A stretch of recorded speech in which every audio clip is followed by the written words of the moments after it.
Hello, and welcome to Astronomy 100. In our previous segment, we were talking about how important it is to learn about the nature of objects based on the light that those objects produce. And what we're in the middle of describing is how the objects of our universe have the ability to tell us what they're made out of by the light that comes from the object itself. And to understand this involves a little bit of understanding the history of this. And if you recall, we talked about how Joseph von Fraunhofer was able to discover that the sun has these mysterious dark lines in places where color is supposed to be. So we showed this picture here, which is the most detailed and highest resolution image that there is of the sun and all of the color that the sun produces, the colors of the rainbow. But when you look at it in very high detail, what you'll notice is that the light from the sun passed through the instrument called the spectrometer produces all of the colors of the rainbow, but in very specific places, colors are obviously missing. So it is these vertical lines where colors that normally should be there are clearly missing from the otherwise continuous colors that you would expect coming from the sun. And in 1814, Fraunhofer really didn't know what this meant. He didn't know the meaning of the lines. He didn't know the information that the lines were trying to portray. He didn't know the cause for the lines. Now, all of this would really just be a mystery for a number of decades until the 1850s. And in the 1850s, two scientists were able to sort of shed some light, shall we say, on this whole concept and start to unravel the mystery of these spectral lines that appear in the sun's spectrum. One of the scientists was a chemist. His name was Robert Bunsen, and you probably have heard his name before. Today, in his honor, we name the torch that is used in a chemistry lab a Bunsen burner. And the guy on the bottom was a physicist whose name was Gustav Kirchhoff. And in 1859, they were doing an experiment in a laboratory that involved the spectrometer, the very instrument that Fraunhofer had invented decades before. Here's a drawing of this experiment, and what you can see is that Kirchhoff is standing in front of the spectrometer, and he has an open flame that is probably a Bunsen burner, I would guess. Here's the gas tube going out. And what they were looking at was the light that comes from the flame. So the light that comes from the flame was passing through the spectrometer, through the prism, and then looked at through this end of the spectrometer. And to show you an example of what I mean by a colored flame, let's look at this picture here. Here is a photograph of 3 different Bunsen burners that all have an open flame. But what Bunsen and Kirchhoff were doing was they were sprinkling various chemicals over the open flame. Powdered chemicals would be sprinkled over the flame, and when the flame would burn those chemicals, it would turn the flame to a distinctive color. So an example is here is a flame that is showing you the color red from the chemical that was used to sprinkle over that flame. Here is a flame that's blue, again a different chemical, and here's a flame that looks yellow. And the reason why the flame turns a different color is because the flame is actually burning the element and releasing energy that the atoms have within it. And let me show you an example of this very idea. What I did was I took a video of a normal flame that you would get on a gas stove, stovetop flame, and notice the flame normally has this blue look to it. The reason is because of the type of gas that is used in a gas stove. But then what I'm going to do is I'm going to sprinkle some table salt over the flame. And remember that table salt is sodium chloride. It has sodium atoms and chlorine atoms as part of the molecule. But it is the sodium atoms that are going to cause the flame to turn yellow. So when you notice the flame turning yellow because the salt is being sprinkled over it, it is sodium that is burning that is causing the flame to turn the color yellow.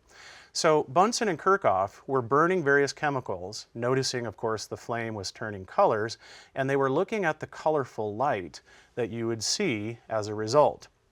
Now, what they would discover would be remarkable, and it would be something that would change science forever.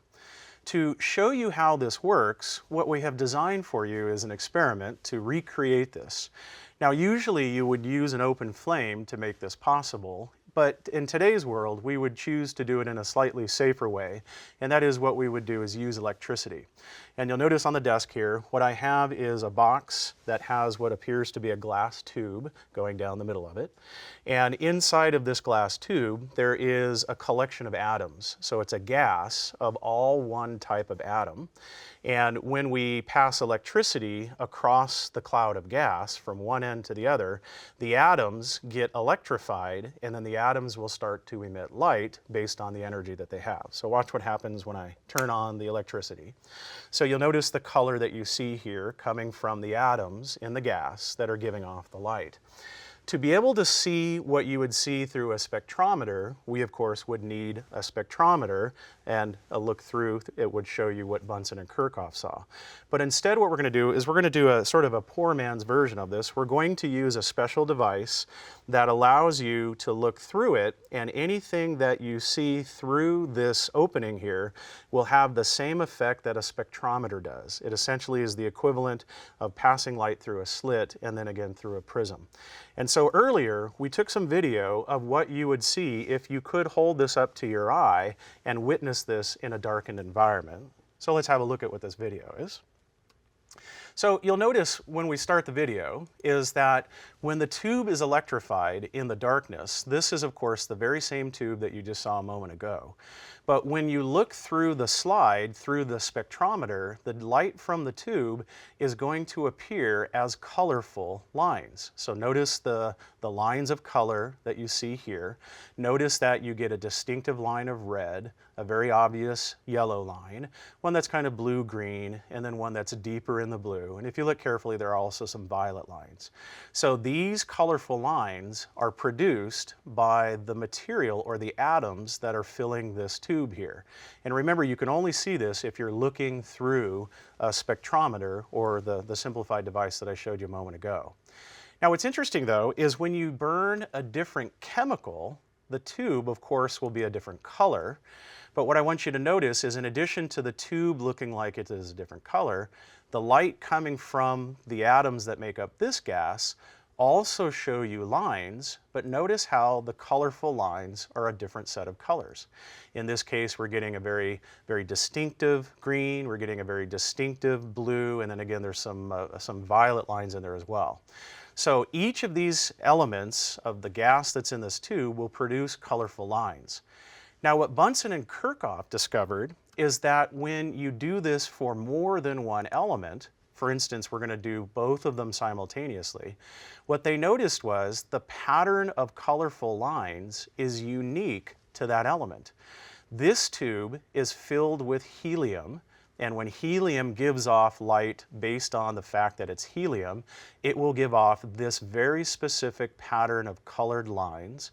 This tube is filled with mercury vapor, the element mercury, and when mercury gives off its light based on the fact that the atoms are excited, it also gives off lines, but notice how the pattern for mercury is different than the pattern for helium. And what Bunsen and Kirchhoff discovered is that when you do this for all the different elements of the periodic table, that no two elements will show the same pattern of lines. So an example is, this is the colorful pattern that you get when you burn hydrogen or when you excite hydrogen. This is the colorful set of lines you get from helium. This is the set of lines that sodium produces. This is the set of lines that mercury produces. Notice we have 4 different elements, but the pattern for each element is unique. The colorful lines might be similar, but when taken as a complete pattern, no two patterns will share the same look to them. They'll have a unique look to the overall pattern. And the reason why this is critical is because what Bunsen and Kirchhoff discovered is that this is a way that we can identify an element based on its pattern. So the idea is, if we had a material that we didn't know what it was, If we could get that material to get excited and give off the light that it produces, if we have the ability to look at the lines that come from that element, the pattern that we see is unique to that element, and we can now identify the element. So all we really need to do is to identify and document the patterns that each of the elements of the periodic table produce, because all of the elements in the periodic table have an individually unique pattern of lines, and then once we see that pattern, we now know it's that element.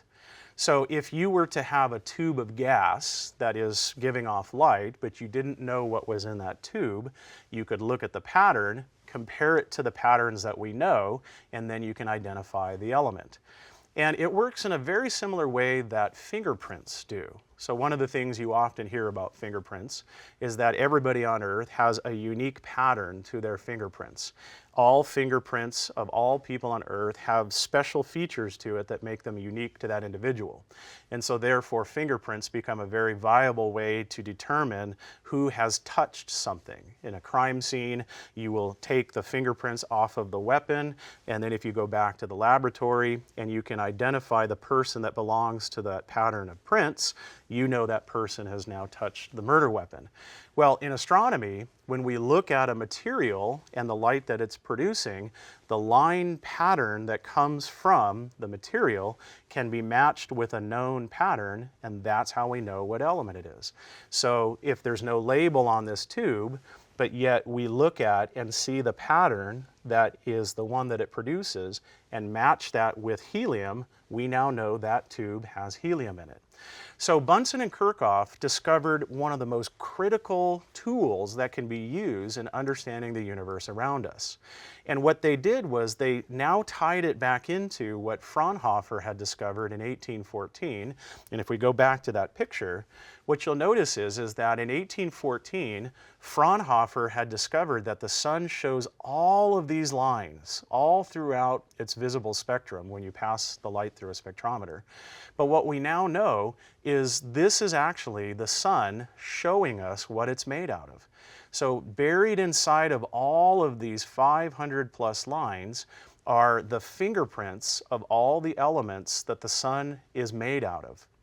And over the many, many decades since this discovery, we now know that the sun has 74 elements that it's made out of. And the reason why we know that is because there are 74 patterns of lines all mixed together, but 74 patterns of lines that can be identified. So we don't need to go to the sun to know that it's made out of hydrogen. The pattern for hydrogen is inside of this picture. We don't need to go to the sun to know that it's made out of helium. The pattern for helium is also in this picture. The one thing that Bunsen and Kirchhoff couldn't do was explain why these lines are dark as opposed to bright lines. They didn't know the physics of that, and the physics of that would require still more time for us to figure out. But what they were able to do was figure out the nature of how to produce dark lines, how to produce bright lines, or no lines at all. And to explain how that works, we'll show you the process, but we're running a little short on time, so we'll save that for our next segment. I hope you'll join me.